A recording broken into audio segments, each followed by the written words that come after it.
শত্রু তুমি, বন্ধু তুমি, তুমি আমার সাধনা। শত্রু তুমি, বন্ধু তুমি, তুমি আমার সাধনা, তোমার দেয়া আঘাত আমায় দেয় যে মধুর বেদনা। বিখ্যাত সঙ্গীত শিল্পী আব্দুল জব্বার এই গানটি যেন ডোনাল্ড ট্রাম্প আর শি জিনপিংকে উদ্দেশ্য করেই লিখেছিলেন। তাদের দুজনকে একসঙ্গে দেখলেই মাথার ভেতরে গানটি গুনগুন করে বাজতে থাকে।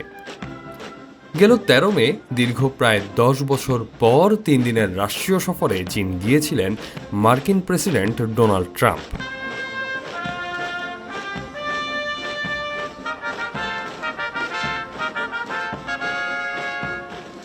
তার খাতির যত্নে কোনো কমতিই রাখেননি চীনের প্রেসিডেন্ট শি জিনপিং। নজিরবিহীন সম্মানও জানানো হয়েছে মার্কিন প্রেসিডেন্টকে।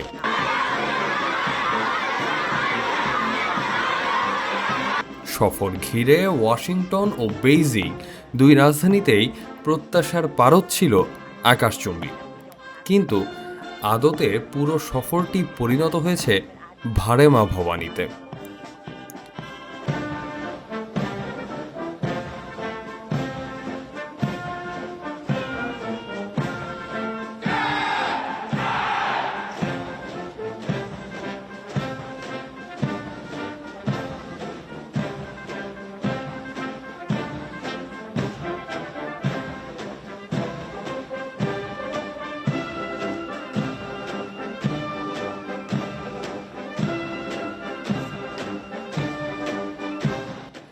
কূটনৈতিক বিশ্লেষকরা বলছেন এই সফর যতটা গর্জেছে ততটা বর্ষেনি, কারণ এবারের সফরটিকে কেবল কূটনৈতিক সফর নয় বরং বৈশ্বিক অর্থনীতির জন্য একটি গুরুত্বপূর্ণ ঘটনা হিসেবে দেখা হচ্ছিল।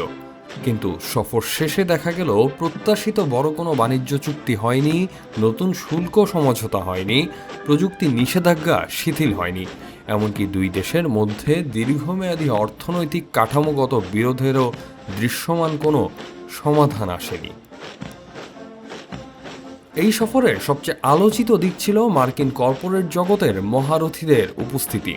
বেইজিংয়ে ট্রাম্পের সফর সঙ্গী হয়েছিলেন অ্যাপলের টিম কুক, টেসলা ও স্পেসএক্সের ইলন মাস্ক, ব্ল্যাক রকের ল্যারি ফিঙ্ক, এনভিডিয়ার জেনসেন হুয়াং, মেটার ভাইস চেয়ারম্যান ডিনা পাওয়েল, ভিসার CEO Ryan, Boeing president Kelly Ortberg, ব্ল্যাকস্টোনের প্রধান নির্বাহী Stephen Schwarzman, Cargill chairman Brian Sikes সহ বেশ কিছু মার্কিন কোম্পানির উচ্চপদস্থ কর্মকর্তাবৃন্দ।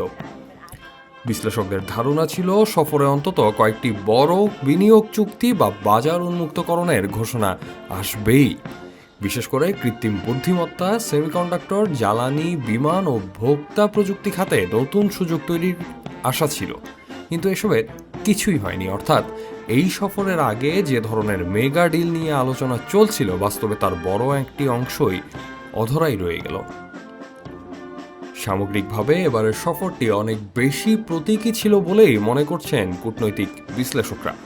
বিশ্লেষকদের মতে ট্রাম্পের এই সফরের অন্যতম উদ্দেশ্য ছিল বাণিজ্য সহ বিভিন্ন ক্ষেত্রে দৃশ্যমান সাফল্য তুলে ধরা, যাতে দুই গুরুত্বপূর্ণ মধ্যবর্তী নির্বাচনের আগে তার কমে যাওয়া জনপ্রিয়তায় ইতিবাচক প্রভাব পড়ে।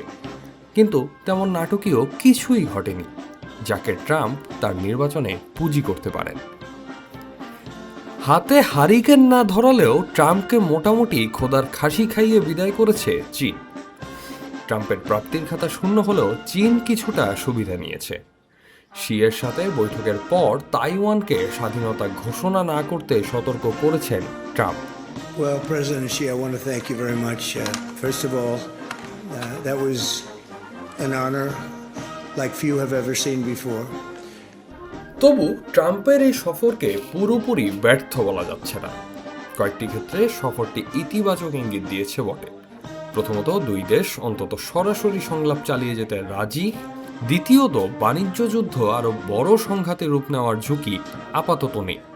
আর তৃতীয়ত, ব্যবসায়ী মহল একটি বার্তা পেয়েছে যে যুক্তরাষ্ট্র ও চীন পুরোপুরি অর্থনৈতিক বিচ্ছিন্নতার পথে আপাতত যাচ্ছে না। সফরের শেষে যে বিষয়টি সবচেয়ে স্পষ্ট হয়েছে তা হলো ওয়াশিংটন ও বেইজিং এখন সম্পর্ক ম্যানেজ করতে চাইছে, কিন্তু সমাধান করতে পারছে না। ট্রাম্পের গেল বছরের শুল্ক যুদ্ধ যে অবিশ্বাসের বীজ রোপণ করেছিল সেই প্রেক্ষাপটে আপাতত একটা স্থিতিশীল সম্পর্কই দিন শেষে এই সফরের প্রাপ্তি।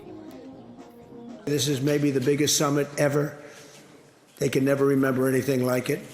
I can say in the United States, people aren't talking about anything else. But it's an honor to be with you. It's an honor to be your friend.